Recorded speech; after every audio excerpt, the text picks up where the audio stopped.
Alors, Abdelaziz Bonjour Laurent. Loubi, bonjour Abdel. Vous êtes donc courtier. Alors, vous êtes courtier en quoi déjà? Parce que mine de rien, il y a plusieurs types de courtiers différents en assurance, je crois, c'est ça? C'est ça, on est courtier en assurance, ouais. Depuis 2010. D'accord, ça commence à faire un moment. Est-ce que vous avez une spécialité, que ce soit en termes de produits ou en termes de cible? Non, on est généraliste. Depuis 2010, on n'a pas, notre objectif a été de conseiller notre client sur tous ses besoins. Donc on n'est pas spécialisé dommage ou vie. C'est par rapport à notre client qui vient nous voir. Nous, on lui propose des solutions qui sont adaptées à sa situation. Donc ça peut être de la mutuelle, ça peut être de la prévoyance, ça peut être du dommage. Mais on accompagne nos clients vraiment dans toutes ces étapes de sa vie, de leur vie. D'accord, ok. Vous dites nous, vous êtes combien dans le cabinet? On est 17. D'accord, ok.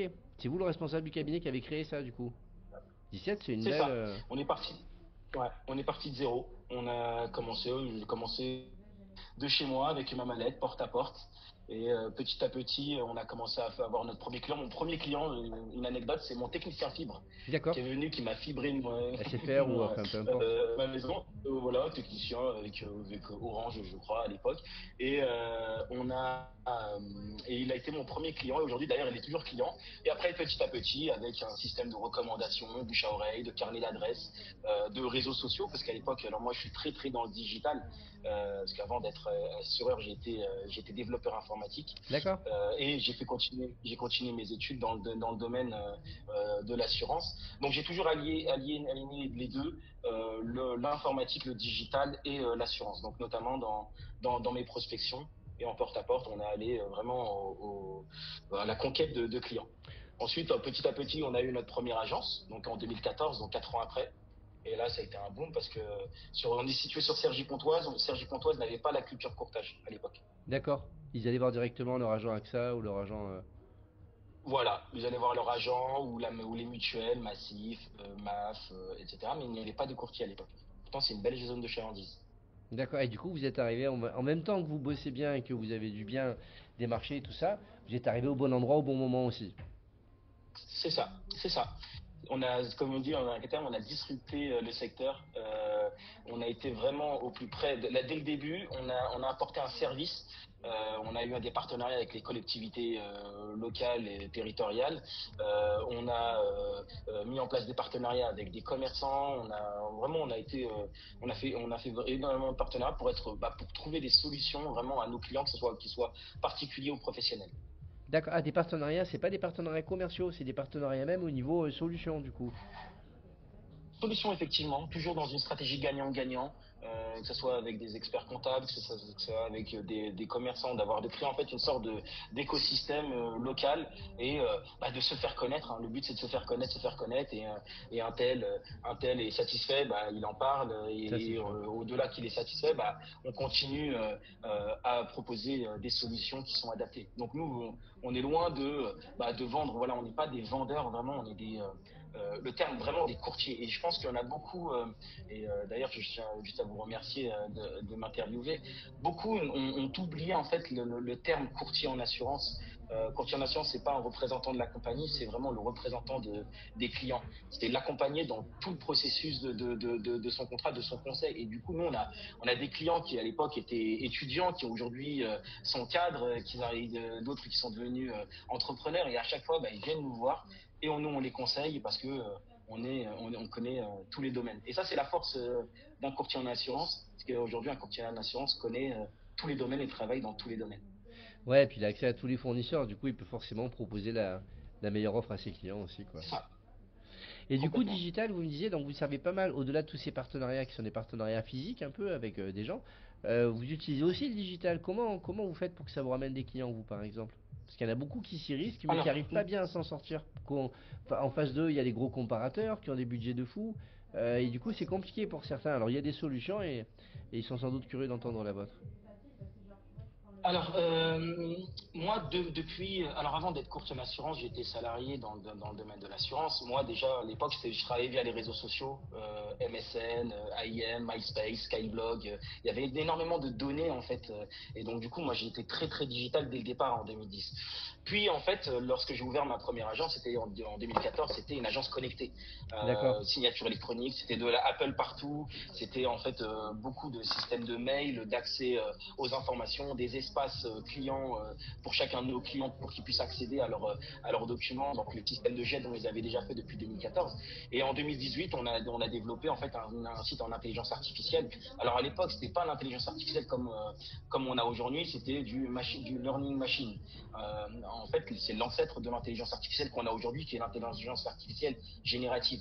Parce qu'aujourd'hui, il réapprend à chaque fois. Donc, on est vraiment dans le génératif. À l'époque, c'était donc le système d'API. On rentrait, je ne sais pas si vous savez ce que c'est qu'un API. Ce sont des morceaux de code qu'on récupère d'auprès de partenaires et qu'on brique directement. Donc en 2018, on a travaillé en ce sens en récupérant des briques des sites gouvernementaux, Infogreffe, des sites société.com et autres, et notamment auprès de certaines compagnies. Et on a créé en fait des solutions d'assurance professionnelle pour qu'en fait arriver à une solution de tarification quasi instantanée. Notre but a été avec le minimum d'informations que le client ait un tarif. Et au-delà d'un tarif, qu'on puisse répondre directement à son besoin par rapport à un système d'entonnoir. En clair, il met son numéro sirène, le numéro sirène va récupérer des données auprès des API, un numéro code APE. Un code APE va donner les contrats d'assurance qui convient à ce numéro sirène et du coup à l'activité. Par rapport à ça, il décide, il rentre quelques données et Un tarif. il a son tarif et il peut souscrire directement. Voilà. Et il peut souscrire. Donc on a été vraiment depuis 2018, on a lancé ça. Après 2021, ça a été un grand boom avec l'après-Covid. Il y a énormément, tout le monde s'est mis dans le dans l'intelligence artificielle et dans les sites, des sites de tarification en ligne. Nous, on va au-delà de tout ça. En fait, parce que le monde, encore une fois, est en pleine disruption digitale, le monde est changeant, vous l'avez dit. Il y a les mastodons qui ont les comparateurs, il y a donc, les comparateurs d'assureurs, et au-delà de ça, il y a les assureurs eux-mêmes qui investissent énormément dans leur réseau direct, et derrière, il y a les petits courtiers qui sont là et qui se battent pour aller chercher des contrats. Je pense qu'en fait, la solution, elle va au-delà de ça. Moi, qui est un acteur du terrain, je vois, c'est que euh, notre but, c'est vraiment d'être au plus près de nos clients. Encore une fois, vraiment d'être à la source de c'est quoi un courtier en assurance et quelles sont ses missions. Si vraiment, parce qu'Internet, effectivement, ça peut aller vite. Une personne fait un devis et peut souscrire directement, mais il parlera à des robots. Nous, on doit vraiment euh, aller vers le client et que mettre au centre de notre intérêt le client.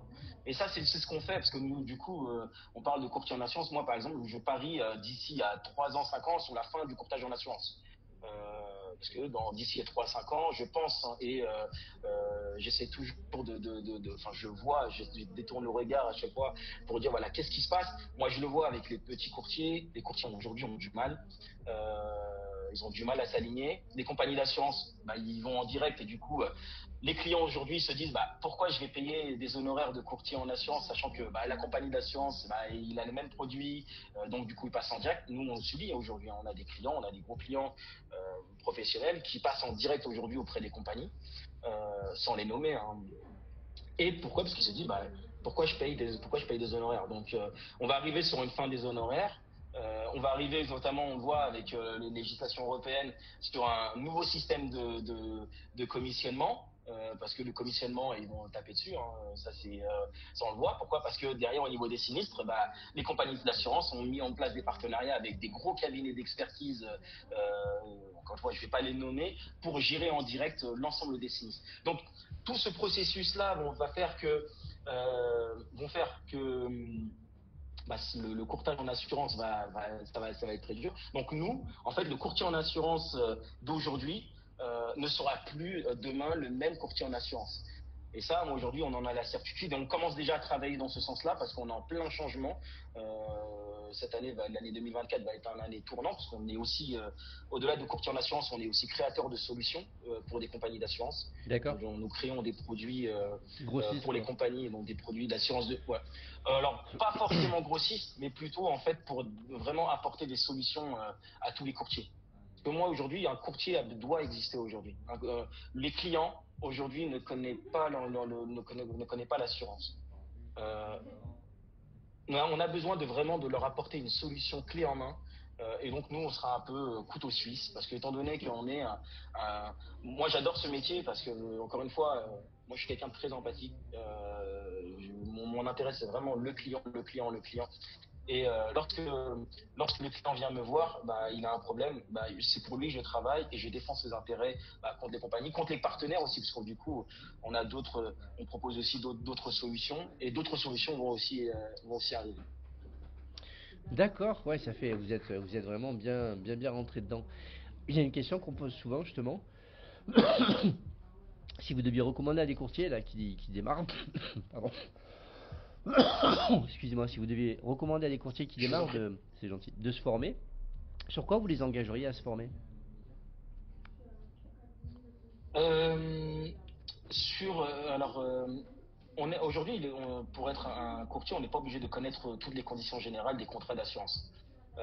Mais simplement, en fait, il est important d'être vrai et de connaître tout ce qui gravite autour. En fait, on parle voilà, de tout ce qui est domaine politique, économique, social. Vraiment connaître l'ensemble des domaines d'activité dans leur généralité pour plus rapidement s'adapter aux besoins du client et s'adapter en fait à tout l'environnement du client. Parce que aujourd'hui, moi, on connaît le domaine du bâtiment, le domaine des transports, le domaine social, on connaît aujourd'hui tous les domaines parce qu'on propose toutes les solutions. Maintenant, je pense que tout ça, ça va venir petit à petit. C'est peut-être le conseil que j'ai à donner, c'est de prendre un domaine, de commencer par celui-ci, petit à petit d'ouvrir d'autres leviers.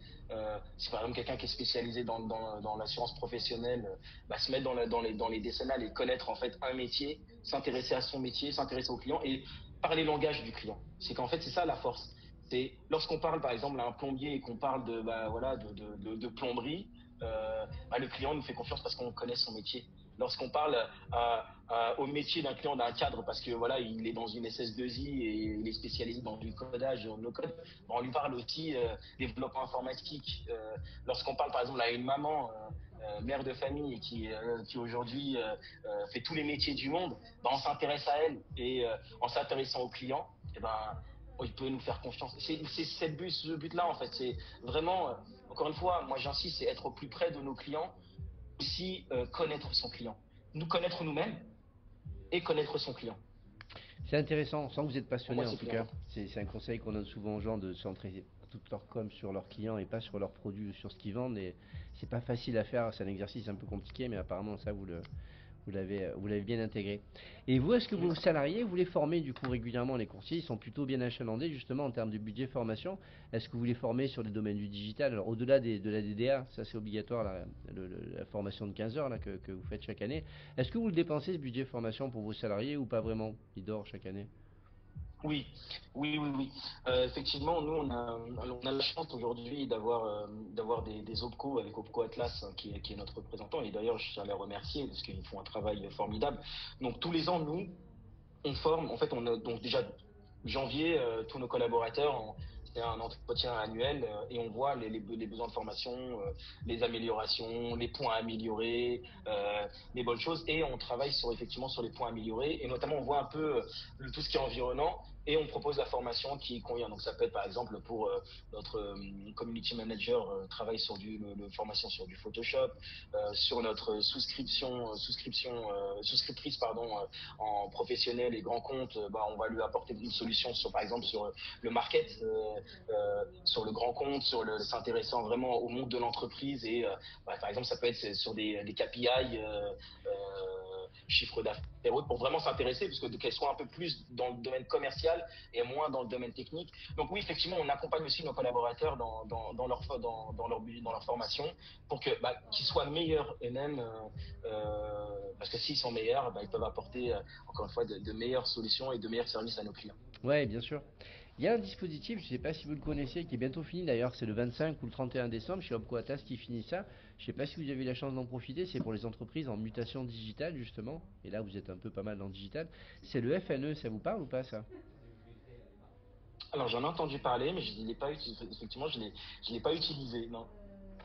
Ça vaudra le coup qu'on en reparle peut-être après, parce que c'est jusqu'au 25 décembre, il y a des opportunités intéressantes à saisir et c'est bientôt la fin. Après, c'est Bien comme c'est sûr. des crédits européens, c'est Ah chaque oui. année ils changent de.